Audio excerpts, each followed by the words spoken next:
Hi, thank you for joining. I'm Jessica Dine, a policy analyst for broadband policy at the Information Technology and Innovation Foundation. And today we're going to talk about digital literacy.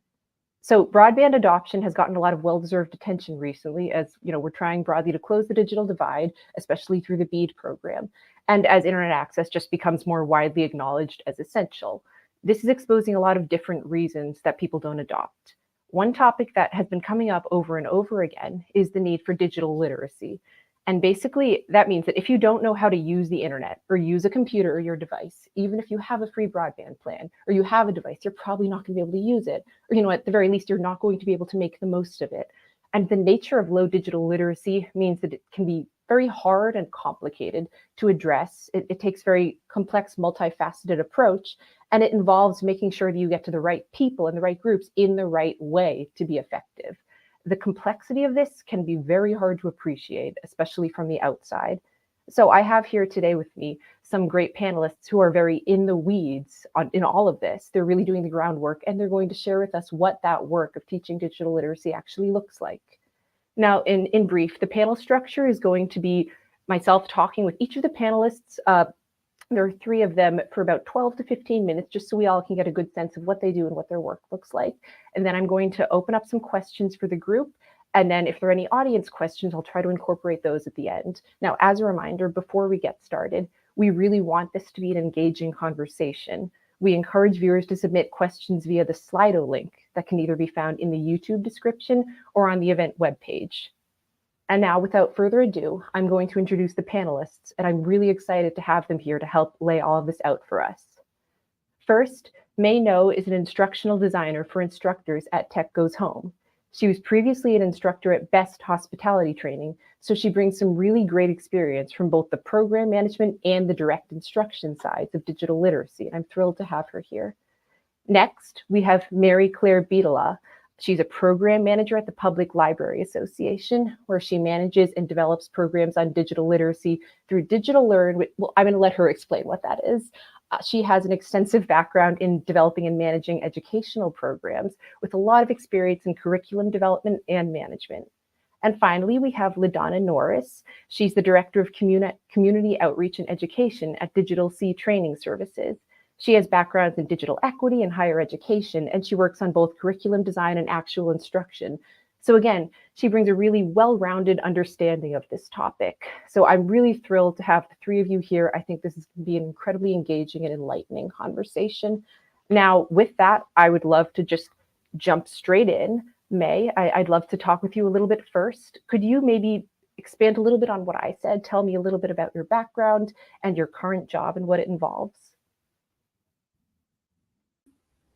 Sure. Thank you for having me on the panel. Yeah. So my name is May, and I have my background consists of about 8 years of teaching digital literacy to adults, or computer classes, as I would tell my students. And along with that came with developing curriculum for it, creating materials and lessons. And then eventually we became a partner with the current organization that I'm at now, Tech Goes Home. So then I also began to manage the TGH program there as well. Fascinating. Okay, so that's what I was talking about. You have previous experience as an instructor. Could you expand on what that was like a little bit, having first been on the instructor side? Like, what were some of the logistics that you had to account for while instructing? Yeah, so, other than instructing, I would have to recruit the learners. The education team also helped with that too, but I would be the main lead to recruit the learners for the course, register them, and then also just chat with them a little bit about what it is that they wanted to learn in the class, what they wanted to be able to do by the end of the class. And then we also had a curriculum which was a little bit outdated, so I would update that really just based on what it is that the learners wanted to do, developed it a little bit more, created lessons for it, prepped for classes, and then I would just follow up with learners who weren't able to, who might have been absent or who needed additional help, maybe set them up with a volunteer tutor that we had at that time, a service that we had at that time. And then really just manage logistics for both Tech Goes Home and for the organization and for BEST.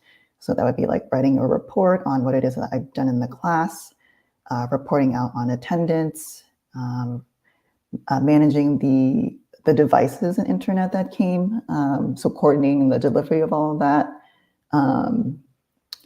I think that's pretty much it for the logistics. I found that I spent a huge amount of time doing logistics and prep work, more so than instructing sometimes. Yeah, no, that sounds like a lot. So you mentioned curriculum. So you were doing curriculums even then, but I know that your current role is sort of all about them. Could you, I don't know, like walk us through sort of how you make them, what they are, what they include right now? Yeah, sure. So when I came on board at TGH, the curriculum was already there, so it was there before my time. But when I came in, I was to develop lesson plans, so create lesson plans, and the idea is that they would be ready to go for instructors to use. So when instructors come in, so when they become a partner, the partners tell us who their instructors are going to be from that site, and we orient them.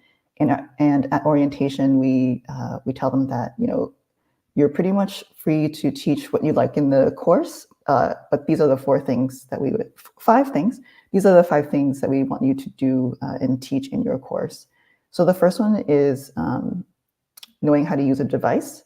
So when they become a partner with us, most likely the partner is going to receive Chromebooks. So teaching the learners to use their Chromebooks. And it's really the most that we ask them to do is to know how to turn it on and off properly, knowing how to use the keyboard, so identifying keys on the keyboard, knowing how to use a mouse, because we also provide a wired mouse for them to use. And then to explore the settings just a little bit, so at least knowing how to adjust the type size, knowing where their Wi-Fi settings are, so that they're able to at least identify what the name of their network and where to put in the password. And then to also maybe even, if there's enough time, for them to look at accessibility settings. The next competency that we ask them to do is email, and typically that would be Gmail, just because Gmail is native to the Chromebook. It's also part of the Google products. So we ask them to go over email with the learners, and that includes knowing how to check the email, knowing how to compose an email, and then being able to download an attachment and also to attach a file to the email messages. The third competency is knowing how to use a video conferencing platform. And this really came about when we shifted our programming to entirely virtual. So before we had all classes in person. When the pandemic hit, we switched to all virtual. And then now that we're sort of in the post-pandemic era, we're seeing more courses meeting in person. So this stuck.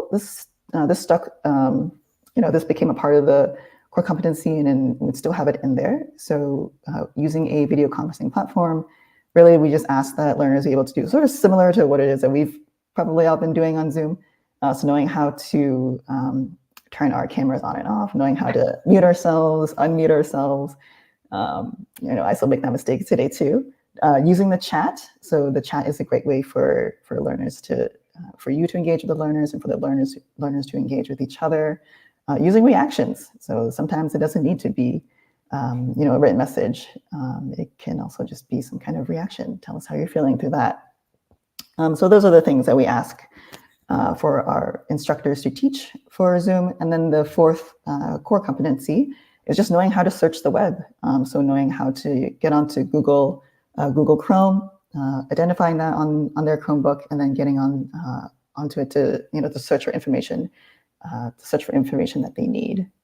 So those are the 4 core competencies. And then the 5th thing that we ask them to do is to assign a final project. And really that final project is up to the instructors. It could be something as simple as, as a learner attaching a file to their Gmail and then sending it to the instructor.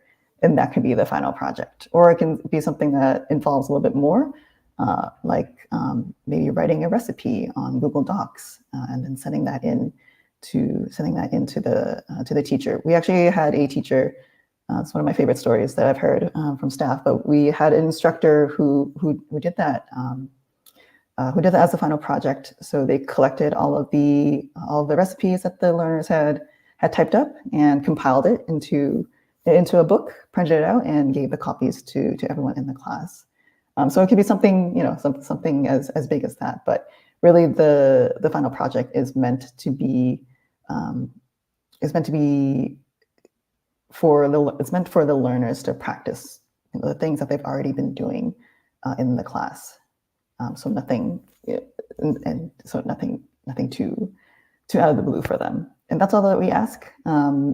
Instructors are welcome to share the things with us, but we don't ask them to do that. That's really interesting. So it sounds like, the fact that you're creating these sort of guides that are then going to be adjusted by various teachers to suit their individual populations. It sounds like you're accounting for that by sort of creating high-level guidelines for what needs to be accomplished and the criteria that have to be met. That's a really good way of approaching that. I'd like to touch on, I think you mentioned teaching guides in addition to having the criteria that have to, for things that have to be taught through the course. You also create some documents or sort of guides for instructors themselves on how to teach this. So one thing I'm most curious about is what the guides cover. Are they sort of more about technical skills, very much what is going to be taught, or do you sort of emphasize the soft skills, how to teach any of that? Yeah, so the materials that we provide specifically for core competencies. Yeah. So so I've created the materials on Google Slides. So instructors can teach that however they want. They can either present it to the learners, or they can even print it out. Some even do both. They'll even print out the Google Slides and hand them out as like a handout or worksheets. Within the slides, there are the setup is always going to be the same for all of the core competencies. So I start with a warm up, and then we go into, and then there's a slide that says, here's what we're going to do today, and here's what I hope that you'll be able to accomplish by the end of the session. And then we move into what the topic is going to be. I also have a separate. I've created also a separate Google Doc where I've sort of laid it out in more details. The Google Slides is more of a visual. So if instructors wanted to get ideas or tips on how they can teach a certain section, then they can refer to that. So we'll go into the topic, and then each topic will usually have some kind of question to get learners to think about it. So it'll either be some kind of group discussion, or maybe it'll be pair work, so for the learners to talk about it with each other. And then after that, we do sort of, here's what the instructor is going to do first. So the instructor is going to walk the learner through on what the activity is going to look like. And then we sort of do it together. So then, the instructor will do it again, elicit from the learners, what is it that I just did? Can someone walk me through the steps again? Someone tell me how to do this again. And then if it's a little bit more complicated, then maybe maybe there will be a bit of group work or pair work where the learners are doing it together to explain it or to help each other out. And then finally, when we move into the activity, it'll be more so the students, the learners exploring how to do it themselves. So there's an activity for the learners to really dive in and get their feet wet. And try these things. And then go ahead. Oh, and then just to end it, so it's sort of the pattern. The pattern goes on, and then towards the end we do some kind of closeout. So just checking in with the learners to see where they are with it. What were the challenges? What did they enjoy from the class? And then if need be, homework will be assigned. TGH, we don't require homework, but I know learners themselves usually ask for homework for that practice. So I'll try to give some suggestions on what it is that instructors can do to assign homework. Well, thank you, May. This has all been really interesting. I'm going to switch gears a little bit and move on to Mary Claire. So Mary Claire, could you please tell us a little bit, expand a little on what I said about your background and talk about what your current job involves? Sure. I'm Mary Claire Beadala, and I'm with the Public Library Association. We're a division of the American Library Association, also known as AL. And we are an organization that serves public librarians. And we are in all sorts of pockets all over the place. My day-to-day job is managing programs and managing Digital Learn, which is our primary asset for delivering curriculum and self-paced modules having to do with digital literacy. My background is in education and program development, curriculum development, and a lot of project management.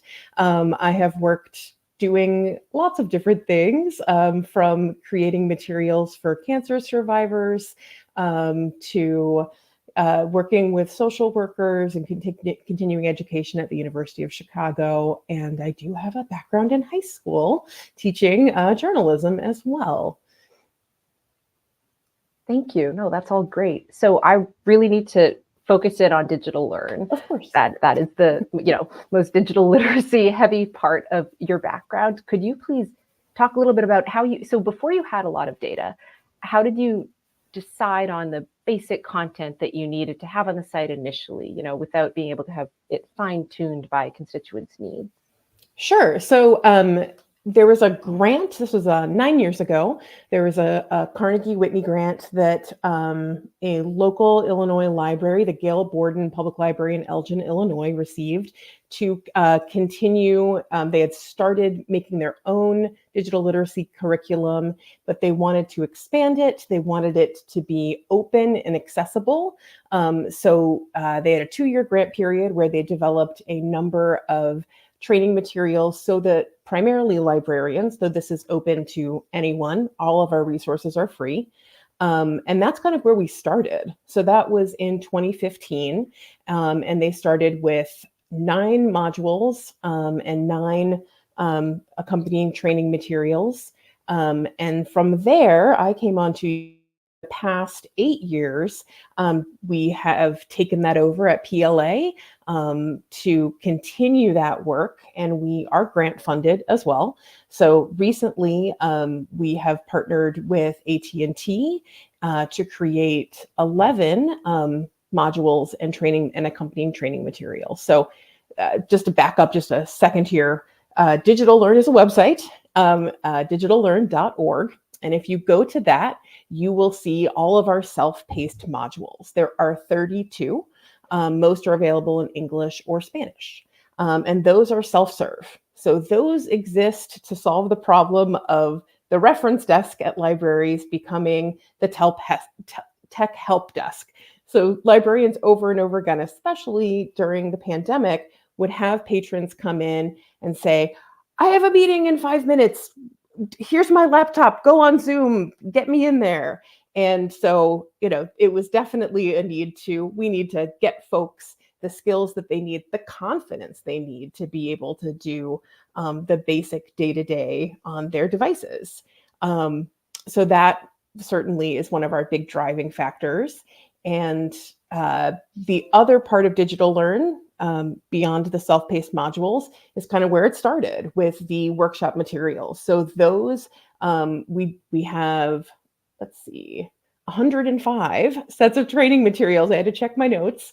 And those are out of the box, ready to go, more information than you would ever require on very basic topics. So logins and passwords. So you would be able to go onto that website, anyone can, click on the training toggle, and then you would see those particular topics, and there'd be a packet ready to go that also is customizable. But we really want librarians to spend less time in developing and more time in delivery. And so that is how we meet that goal. That makes a lot of sense. So going back to the modules, could you describe them a little? Are they, I'm imagining, videos or like interactive quizzes, or sort of what does one look like? All of the above. So if you're familiar with Articulate, it is how a lot of e-courses are developed. Articulate 360 is what their, full title is as a company. And we have content creators on staff that develop the written piece as well as you could say it's video, because you do, just like if you're on YouTube, you press play and a character comes forward and says, hello, I'm Stephanie. I'm going to walk you through how to set up your Gmail account for the very first time. And so there's a friendly face and animation that is walking them through lots of visuals of the actual website or program that they would be using. And it's often broken up into 4 to 5 lessons. We like to keep things around 10 minutes, though we do have some larger things that we've done recently, such as telehealth. And at each one, there's a quiz that folks can take. And at the end, we ask them to fill out a very quick survey. But we have no logins or passwords for our website. We are not tracking beyond like someone started here and stopped here. That's about it. We're not tracking anything. That makes a lot of sense. So I get, what are you, well, first of all, I would really like to go back to the fact that you have animated characters on the modules. What was the decision-making that led to that? That's amazing. Well, and I can imagine that being very sort of heartening for learners. Yeah, it is a feature of the particular design program Articulate. So it is something that folks can use or you can opt, I guess, not to if you're designing your own course. We also have materials for librarians and others. If you wanted to make your own Articulate course, we do have some tutorials on that as well. And I've seen it done both ways, but that was just a choice early on that people seem to really like. And we have a narrator to work with as well who voice those characters and walk folks through. And we really have gone with, friendly voices that are comforting, especially for folks who are already overwhelmed and are feeling less than confident and maybe even obstinate about having to take this technology class. And my daughter showed me that I had to come here and do this. And, we really want to build that confidence and get people excited about the device in their hand. That's really interesting. So this content creation, sort of curriculum development team, what does it look like? Can you talk a little bit about the members' expertise there? I'm very curious. It sounds like, there are animation skills, there are technical skills needed, there are also soft skills needed. So creating a group out of that is a very fine task. Absolutely. So we are very much focused on grant funding, and we work with whatever funder we are working with that particular time period to put our brains together and figure out what is needed. So we have the knowledge and the expertise as far as what librarians are looking for and what their patrons are asking for. Right now, it's Windows 11, QR codes, things like that. And so we bring that knowledge to the table, and then like AT&T, for instance, or Heartland Forward, that we've both worked with recently, they also have their own agendas and interests. Maybe it's a region of the country. Maybe it's they're really interested in reaching out to families or seniors or what have you. So we blend together, those interests to be able to create, we can probably make 7 new modules and accompanying training materials each year, depending upon our other workloads. And our team is 4 of us, and then members of the funding teams from those organizations that are funding us, and we have different levels of interest and oversight depending upon their expertise and how in the weeds they want or need to get because of compliance issues, especially if we're working with telecom companies. So it is so from beginning to end of developing a course is a 6-month process typically. Wow. So we start with objectives, then we move on to a script, storyboard, and then once we have the storyboard laid out, we choose that character. We listen to different narrators, and as a collective, make some decisions. Then things go into the hands of our creators. So Frisconi is our person who puts all of that Articulate storyline together. She's not an animator. That is done within Articulate itself. So not that she isn't brilliant and can probably do that, but that's one of the nice things about Articulate is that it makes that possible without, having a huge workforce of animators. Okay, thank you. And so once the module is created, is there, and this might be getting too in the weeds, is there a test period? Is there like a focus group that is asked to try it out and let you know what works or what doesn't, or do you roll it out and sort of fine tune it that way? It depends, it depends on kind of timelines. We've done it Sure. both ways. We have a digital literacy committee within PLA that is at the ready. They primarily function as an advisory board, and they're 10 tech directors and library directors from around the country, and they review things for us and all that good stuff.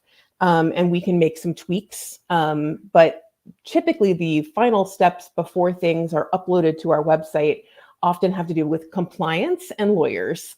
So it does go through some legal processes to make sure everything is as it should be. We don't want to, from our own perspective, we are not advocating for any particular provider or service or anything like that. So we want to make sure that that's clear. And it's all translated. We work with a fabulous company called Argo, who translates, does new voiceovers, edits they go into Articulate and make it into Spanish. And there are some testing pieces of that as well. And then to really kind of roll things out, a big part of our work with funders, and probably 70% of my job, is working with our grant cohorts, which are libraries around the country. This past year, we spent $1.2 million funding libraries to use these materials. And the reason we want them to use them is, of course, to spread all of this great information and to bring awareness. That's a big piece of this. Once people are aware that this is out there, the usage, increases rapidly. But also, libraries don't always have the time or the funding to be able to do this themselves. So it is a great opportunity for libraries to get a few $1,000s and have a 6-month period where they host workshops and collect a lot of data for us. We get narrative reports as well as all sorts of different surveys from the libraries that are telling us what's working, what's not working. And we do have a time period where we do adjust as we see fit from those recommendations. If someone is saying like, this is really clunky, you should reorder this section here or what have you, we listen to that. And those are things that we evaluate. Yeah, I was about to ask exactly that. How much interaction do you get with libraries once they've been given the materials? Sure. So much of my work, if someone has received grant money, there's a very high level of interaction with myself and my team. And so that is everything from onboarding to walking them through, how do you market classes like this? How do you get folks to come in and dedicate their time when they've gotten really used to going up to the reference desk and pick and choose, like not understanding full concepts, but having them, figure out, how do I reset my password? How do I do this? And so we're trying to push them towards these resources and to, gain that confidence to be able to do things themselves. I don't know if I answered your question. No, you absolutely did. Moving back to the content, you've talked about how you create new content. I'd be very curious briefly if you could talk about when you create it. I understand that a lot of this is coming from, partners' needs, or what you're seeing is a need from constituents, but do you pick the needs that crop up most often? How does that decision-making process happen, I guess, since I imagine there's a lot to choose between? There is a lot to pick and choose between. Number of factors that we come to time and time again. And so we are looking for things that are very basic and, to an extent, as much as technology can be, evergreen. So we're 6 months and then 2 years pushing out content that is out of date. We've had some instances where we've really tried to do this and move quickly, and it's difficult. ACP, for instance, we turned around a module for that, and they redesigned everything, mere months after. But we're now, but it's been a challenge. But that's a huge that we really wanted to make sure to give librarians access to, and of course their patrons and communities. That makes a lot of sense. Thank you. Well, this has been incredibly enlightening. I'm going to move on now to LaDonna. If you wouldn't mind, could you tell us a little bit more about what you do and maybe describe Digital C training services? Yes, absolutely. Good afternoon, everyone. These are tough acts to follow. I've been so engaged in what my colleagues are saying. But I'm from Digital C, and we're located here in Cleveland, Ohio. Digital C is a nonprofit internet service provider.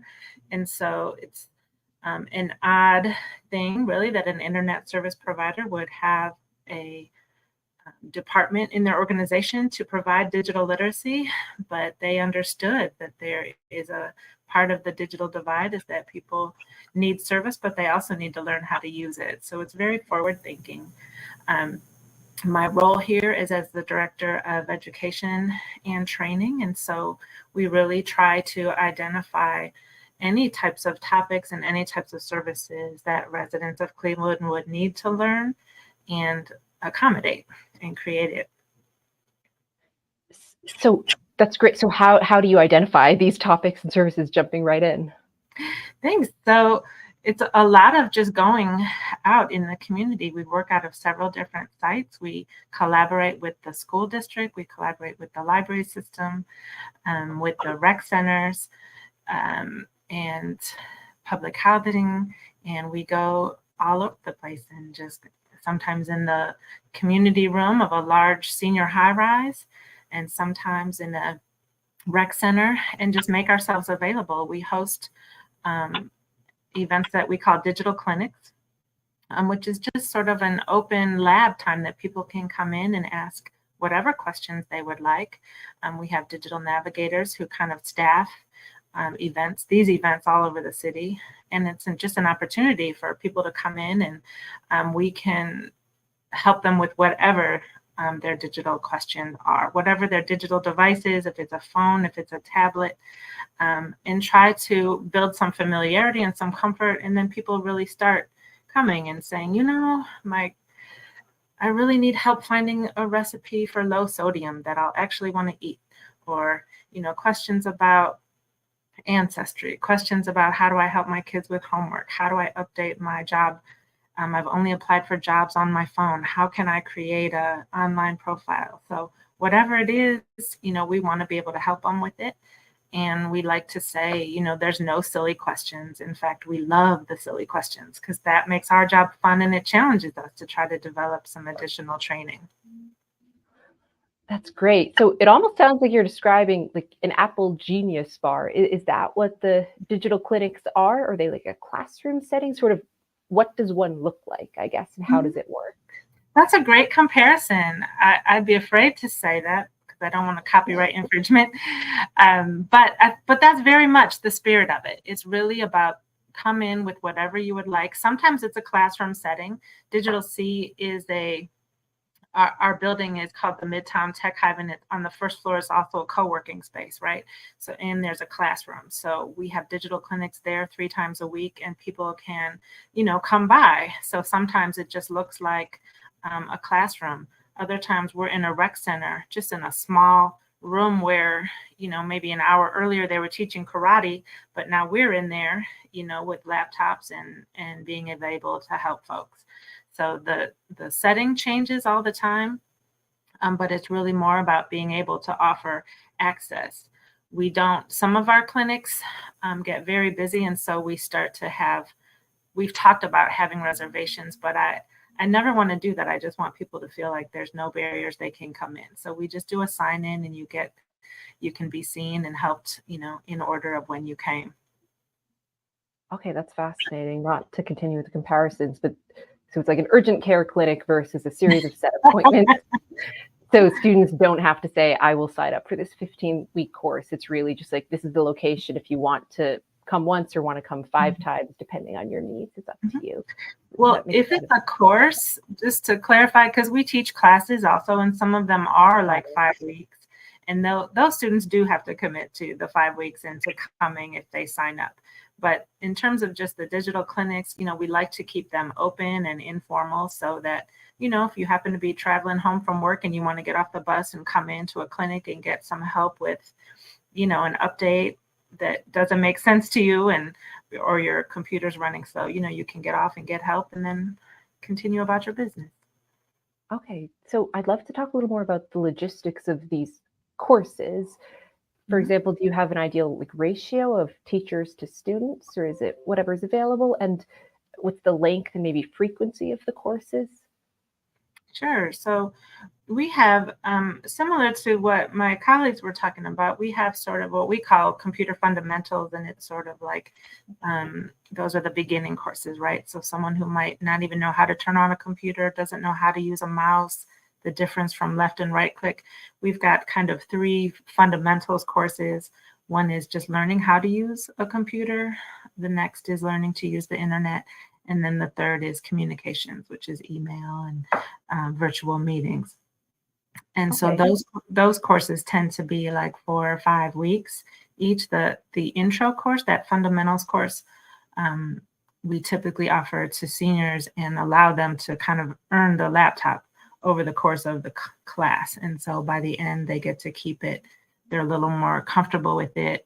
Each week we kind of teach them one more way to personalize, if they want to help them with the visuals, make the mouse a little bit bigger, change the wallpaper. Each week it's something different, so that making bookmarks, so that by the end, when they take it home, it feels like theirs and they're comfortable with it. We don't want it to just sit on their desk. We want them to actually use it. And then by the second and third course, they can bring that laptop with them and, feel like they're participating and they know what they're doing. But those courses are 4 and 5 weeks each. Some of the other courses we teach, maybe it's just a 1-time or 2-time workshop, depending on the topic. So if someone is interested in learning, what's a good example? Cybersecurity is one. That's one we do quite frequently, and that's a 1-time workshop. It's less than an hour. We build in time at the end for questions, but that's kind of a way to identify people's, ways that people can stay secure online and avoid fraud. But we have about 40 different topics that we've developed, and a lot of the longest ones are the ones I described, and all the others are, shorter, more accessible. So if we have an interest, we can develop it into a workshop. Okay, that makes sense. So it seems like the technical expertise level might sort of run the gamut for the different topics. You've got, sort of basic how to use a computer, but then something like cybersecurity, or you've mentioned to me coding. So are there certain qualifications that teachers need to be able to teach, especially some of these more technically heavy courses, or are there training manuals that can sort of teach anybody, or how does that work? Definitely. So we have specialists in each area. So you're right. If you're going to teach coding, a coding language like HTML or Python, you've got to be, have some credentials in that. And so our instructors who teach those classes definitely have that training.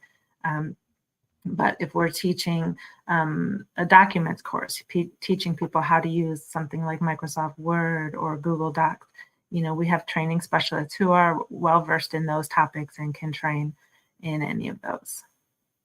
That makes a lot of sense. So switching gears a little bit to the location of the courses and the clinics, you mentioned to me that you have a partnership with CMHA. So if you could talk about that a little bit and just more about how you choose the locations where you're going to set these up, the institutions where you're going to set them up. I'd love to hear a little about that. Sure. So here at Digital C, we have partnerships with a lot of organizations within the city. We know unfortunately, Cleveland had the distinction of being one of the worst connected cities back in 2020. And so we all want to work together to kind of overcome that. We try to say we're going to go from the least to the best. But CMHA is in Cleveland, the Cuyahoga Metropolitan Housing Association is the 7th largest in the nation. And so they have about 63 properties, and 18 of those are exclusive senior buildings. And so our partnership sprung out of that back during the pandemic, because you can imagine a lot of seniors who weren't familiar with technology. There was a lot of social isolation that was happening. They weren't familiar with how to connect on Zoom or even how to use the computer, or how to connect to their internet in the building. So that became sort of a priority for us to be able to go partner with CMHA and have access to be able to teach in their buildings. And if they didn't have a computer lab, then we brought the materials and we brought the machines and, just set up in their community rooms and invited people down and tried to make it very accessible. And kind of the clinics were sort of born from that because, some people were like, I don't want to learn, but I do have this question. I have a phone and I don't know how to send a photo, or, and it sort of birthed out of that. And those have become some of our favorite activities is doing clinics with seniors. But we teach also directly in the buildings, especially when it's cold outside. People don't have to travel. It's a blessing to be able to go to, and have access and have trust of the building managers to go in and work every week with the people there and be able to, it challenges us and helps us to improve and get better at what we're doing. That's great. So have you found that residents of specific areas or locations, or even people of certain demographics, tend to have similar needs or maybe need similar approaches? Mm-hmm. I would say, I would say there are we tend to have more of the same questions at different sites. I think the seniors a lot have been asking about streaming, how do we do that? And that's not a simple thing to teach. So it's challenging, but that has been one of the main questions, is about streaming and about online banking. People are worried about it and they want to feel reassured, like, is this safe to do? How do I do it? Basically walking them through how to set up accounts. And those are important skills. And so we take that serious and, partner with banks in the area as well, that they can come in and share their expertise, and we partner with them to do their best.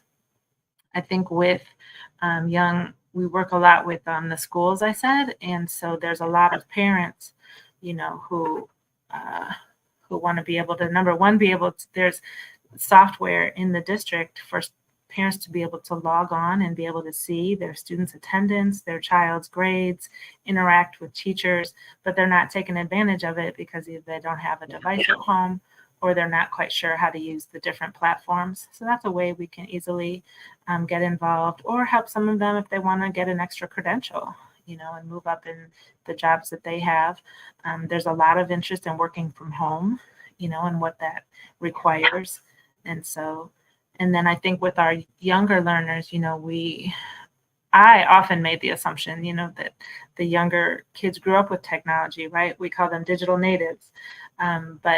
And they can do everything. They can create an avatar that looks exactly like them and everything else. But if we ask them to format a document or to, do some basic kind of word processing or study skills, they still need to work on that. And then you mentioned coding before. That's something that has been a priority for me because it is a 21st century skill. And I think every child in school needs to have some exposure to learning computer languages. They're not going anywhere. So to be able to know one from another, to have a little bit of experience in coding, I think is important. So we teach that.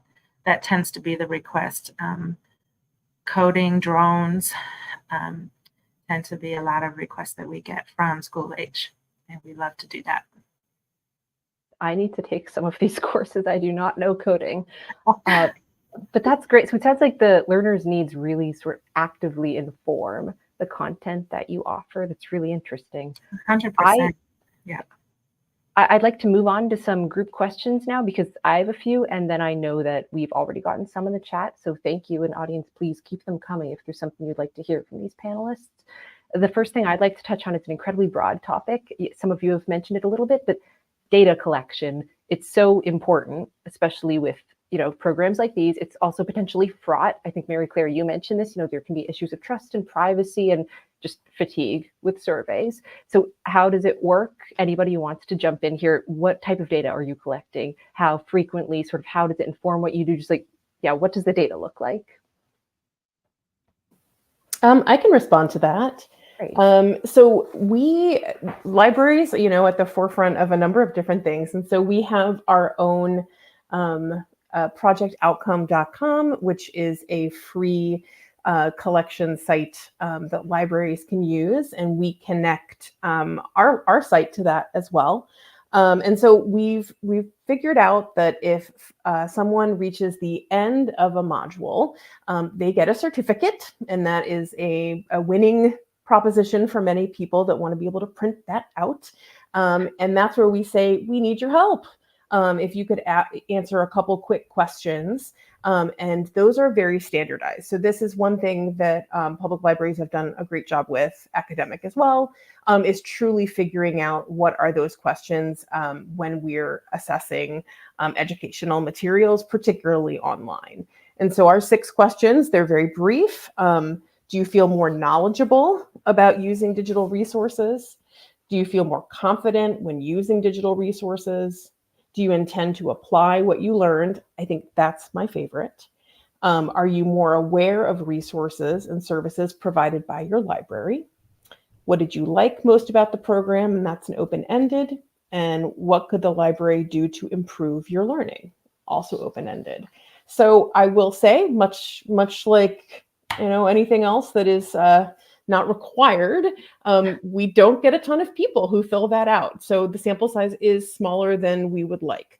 For having our incentive partners, the libraries that receive funding to do these workshops, they are required to collect data and to ask those very questions. And for getting that data together, we can't require that of individuals, but we can encourage. And so, sometimes depending upon the population that library is working with, printing that out instead of like having them go on the computer to fill that out, and then the onus is then on the library staff person or the librarian to upload all those answers.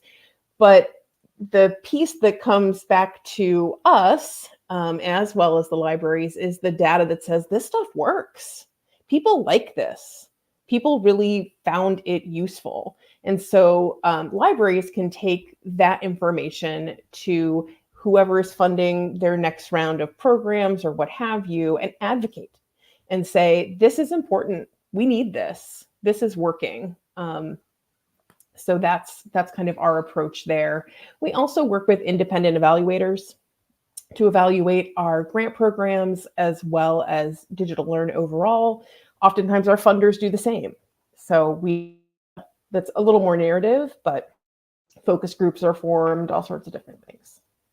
So going back to what you said about ensuring the most people possible answer the surveys, it sounds like soft skills and the importance of very, very minute details matters, even down to the survey collection. So could we talk about that whole soft skill thing a little bit? I have heard, and I think it's come up in this panel, that it's just there's a lot of emphasis on soft skills, possibly more than you'd expect when you're talking about teaching technical courses like any sort of digital literacy course, and things like, the program setup, whether it's continuous lessons versus a one-off. Have your experiences shown you that small details like these and emphasis on soft skills and like people-oriented actions really matter? I mean, as far as getting people to come back again, one of the things that has been really helpful is to encourage libraries, if they're libraries, and getting folks in their building, is to partner with someone in your community, partner with the local PTA to be able to offer daycare for that hour and food, get people in the door in small ways like that. And a lot of it is developing community and making a space where people can be vulnerable, because in our society, it is often expected that everybody knows this stuff. Everybody knows how to, go online and pay a bill. Everybody knows how to do that. Everybody knows how to Zoom. And that's just not the case. Just because you have a phone in your pocket doesn't mean you use it for more than using it as a literal phone to call people or text. It's I feel like technology can do so many different things, and folks are limited by the resources or even like where to go to find these things out. So, I love that LaDonna, you guys like go to the housing authority and to those spaces where people already are. You gotta meet people where they are. I kind of roundabout answered that. You absolutely answer that. Thank you. So I have some more questions, but we've gotten so many audience questions that I'd like to turn it over to some of them. So the first audience member asks, do you find that people who take digital literacy courses are more likely to be connected? And I'm not actually positive if that means they're more likely to get connected after the fact, or they're more likely to already be connected and have a need for greater digital literacy. But I think both would be very interesting questions. So I'd like to open this up to the floor. Any of you that would like to answer? I'll take a stab at it. I think it's both. Sure. I think that some people, I can only speak for, my city. Like I said earlier, we have just whole pockets of our city where people were not connected, but that didn't limit who was interested in learning. I'll say that outright. And so a lot of times, we would find, especially at the height of the pandemic, students go into the parking lots of McDonald's and Dunkin' Donuts to be able to get the connection and be able to use their technology. So I think the interest exists across the board, whether they're connected or not. That makes complete sense. Yeah. So now the second question asks, how do barriers keeping people offline influence curriculum development? That's interesting. Again, I'm sorry that I'm trying to interpret these questions as they come in. I'm thinking of ACP, direct barriers like the price barrier, whether that fills an urgent need and, skips to the head of the line with curriculum development, if anyone would like to answer that. Well, for us with ACP, that was a huge piece of it because, and the FCC responded to this quite quickly, that the application was clunky and was, you needed to have so much information at your fingertips to verify who you were and that you were worthy of this. And it was confusing for folks because you were signing up as a family and not an individual and all this stuff. So we really saw when this was first announced and we went through the application that this was a need. And so we quickly developed something. I'm happy to say that the FCC did in the early fall revamp everything and make it a lot more user-friendly and understand their audience a little bit more. But hopefully ACP gets more funding. We right to your representative. Yeah, but it's those barriers are working with Heartland. They focus on the 20 most central and rural states in America. They are an offshoot of Walmart, and their focus is, how do you reach someone who, doesn't even get cell service. They can have maybe a satellite phone, but they're got to go to town for just about everything. So, those barriers and those, how different people really, are you using your nephew's phone for things, or do you have to go to the library to use anything? What are those different situations? And they certainly inform our curriculum. Now, I really like that question because it really emphasizes how interconnected all of this is. Somebody can be offline or, underuse their connection for many reasons at the same time. And it sort of takes trying to address all of them. So we've got another question that's actually very similar to one I wanted to ask on accessibility. And we've sort of touched a little bit on trying to, translate courses into different languages. But more broadly, what are some tools, or are you able to have the tools for users with different abilities, impaired vision or blindness, if you're hearing impaired or deaf, anything like that? Yeah, I can speak to it a little bit. I certainly don't know everything, but when we're helping people with their computers, we can, help them adjust some of the display features so that, their mouse size is bigger, or make it also click if it's difficult for them to find it, changing the settings from dark or light, if that will help them with vision. There's some great AI apps that will transcribe meetings and will transcribe anything that they do online. And so we introduce those as well. Great, thank you. Now, there's another interesting question. This is pretty broad. How can we reach more people with these kinds of programs? Basically, and they're suggesting a few of the obvious. Do we just need more money, more instructors, better data, better marketing? I wonder if you could answer this. Yeah, definitely, definitely more money. Just because it takes a lot of time to be doing all things. It's not simply just instructing in the class. As I have talked about earlier, it's the prep work that you're doing, and it's also just the administrative work that you're doing as well. So we ask our instructors to teach. They need to teach at least a minimum of 15 hours. But if you're a new instructor coming in, that's most likely going to be probably 30, 40 hours of work that they're putting in. So almost another full-time job. So yeah, definitely more money. I think that will then bring in more instructors. For the marketing, for us, it's more so word of mouth and other people just talking about it. But I mean, I'd imagine that if you have more money, you can bring in someone to do that marketing for you, and that'll just take off that responsibility from someone, maybe who's juggling with other things as well. No, that's a really good point. There's a reason more money for this is the common refrain. It sort of enables everything else. There is one more question that I'd love if one of you could answer. So the BEAD program is obviously an enormous deal in the broadband space right now, especially, the digital equity programs too. There's a lot of money flowing out. Is the BEAD program directly going to impact any of your organizations? Maybe you've, actually interfaced with your state, or you have some inkling that it will, or do you have any involvement with it?